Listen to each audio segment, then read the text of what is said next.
పహల్గామి దాడి ఏదైతే ఉందో ఈ దాడితో పాకిస్తాన్ తన గొయ్యి తనే తవ్వుకుంది అని భారతీయులందరూ అనుకున్నారు. కనీసం 120 కోట్ల మంది భారతీయులైతే ఇదే ఉద్దేశంతో ఉన్నారనేది నా అభిప్రాయం. అందరం కూడా ఎదురు చూసాం. ఈ ముగింపు ఎలా ఉంటుందంటే, ఎందుకు నేను భారతదేశంతో అనవసరంగా పెట్టుకున్నాం, అనవసరంగా ఈ ఉగ్రదాడి చేయించాను, అనవసరంగా హిందువుల్ని చంపించాను, ఇక ఎప్పటికీ కూడా ఏప్రిల్ 22వ తారీఖు పాకిస్తాన్ మరిచిపోదు అన్న విధంగా ఈ యొక్క యుద్ధం ముగింపు ఉంటుందని అందరం అనుకున్నాం. సరే, ఏప్రిల్ 22వ తారీఖున దాడి జరిగింది. ఆ తర్వాత 15 రోజులు ప్రభుత్వం ఏం చేస్తుందో అర్థం కాలేదు. త్రివిధ దళాలు ఏ ప్లాన్ చేస్తున్నాయో ఎవరికి అర్థం కాని పరిస్థితి. ఏదైనా సరే పాకిస్తాన్ మాత్రం యుద్ధం చేయనంత వరకు కూడా వచ్చపోసుకుందన్నది మాత్రం వాస్తవం. ఏదో ఒక రోజు భారతదేశం మాపై యుద్ధం చేస్తుంది, ఎలాంటి యుద్ధం చేస్తుందో అర్థం కానిటువంటి పరిస్థితుల్లో మేమున్నాము.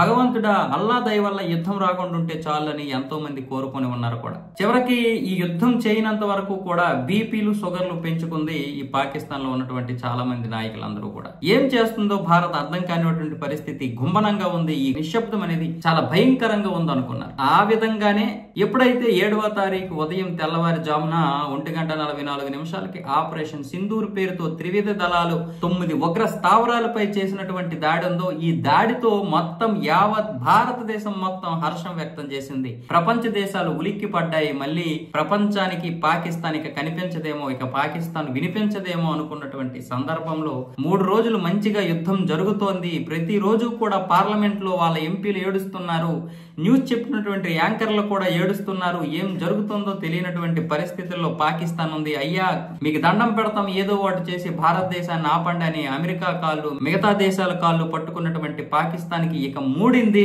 ఏదైనా సరే పిఓకే విలీనం చేసుకున్న తర్వాత, బలోచిస్తానికి బలం చేకూర్చిన తర్వాతనే ఈ యుద్ధం ముగిస్తుంది. ఇక ఎప్పటికీ కూడా భారతదేశం వైపు పాకిస్తాన్ అనేది వెళ్ళదు అనుకున్న సందర్భంలో ఈ 120 కోట్ల మంది, మిగతా వాళ్ళకి లేదులేండి ఆ బాధ, ఈ 125 కోట్ల మంది ఆశల మీద నీళ్లు చల్లేశారు. ఇది మాత్రం వాస్తవం. నీళ్లు చల్లేసిన తర్వాత దేశంలో ఒక రకమైనటువంటి నిరుత్సాహం ఆవహించేసింది. ఈ సమయంలో గనక యోగి ఆదిత్యనాథ్ గారు ఉంటే పరిస్థితి ఎలా ఉంటుంది? యోగి ఆదిత్యనాథ్ గారు ఉంటే మాత్రం ఏం చేస్తారు? ఏది అన్నిటికీ తలొగ్గాలి కదా. రేపు పొద్దున మన జీడిపి పెరగాలంటే, మనం అన్ని దేశాలతో కూడా వ్యాపార సామ్రాజ్యం కొనసాగించాలంటే, కొంత అంతర్జాతీయ సమాజానికి, అంతర్జాతీయంగా ఉన్నటువంటి చట్టాలకి లోపడకపోతే ఎట్లా అని చాలా మంది అనుకోవచ్చేమో.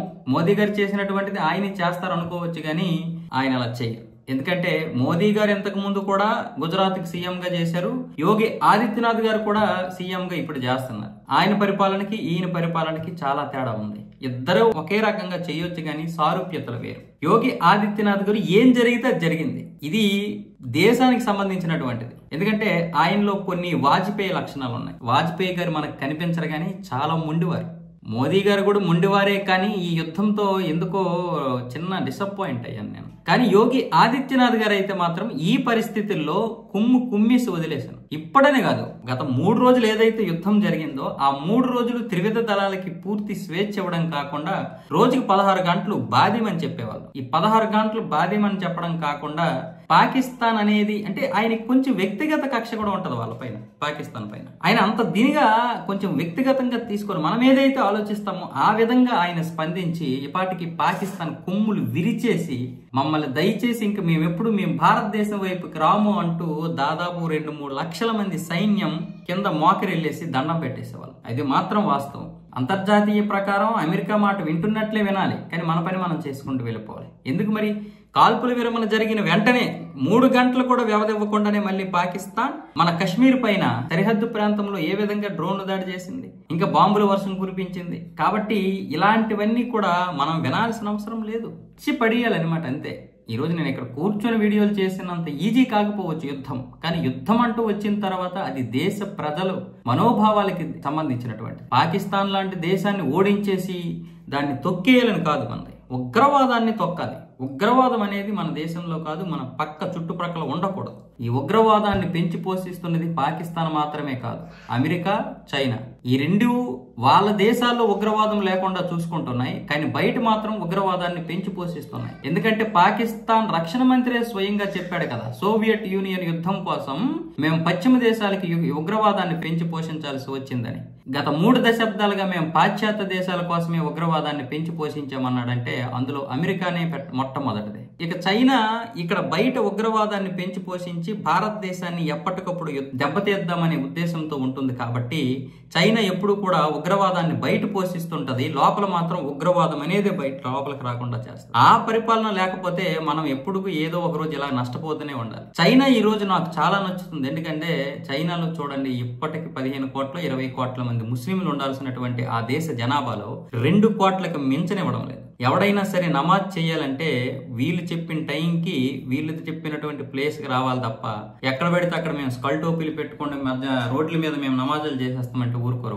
వాళ్ళు ఎక్కడ నమాజ్ చేయాలో ఎప్పుడు చేయాలనేది చైనా నిర్ణయిస్తుంది. మసీదులోకి ఎంటర్ అయిన తర్వాతనే నువ్వు టోపీ పెట్టుకొని ఇచ్చేయాలి. పైగా ఎక్కడ పెడితే అక్కడ మసీదులు ఉండవు. ఒక పెద్ద ప్రాంతానికి ఒకే మసీదు ఉంటుంది. ఉదాహరణకి మన హైదరాబాద్ లాంటి ప్రాంతానికి ఒక 3-4 మసీదులు ఉంటాయి. నువ్వు అక్కడికే వెళ్ళి నువ్వు నమాజ్ చేసుకోవాలి. ఇంకా ఎన్నో మసీదులు కూల్చేసి టాయిలెట్లు కట్టారు, పార్కులు కట్టారు, ఇంకా పబ్లిక్ ప్లేస్ ను ఉపయోగించుకుంటున్నారు వాటిని. అది చైనా లోపల. కానీ మన దగ్గర ఏంటి ఈ దౌర్భాగ్యం?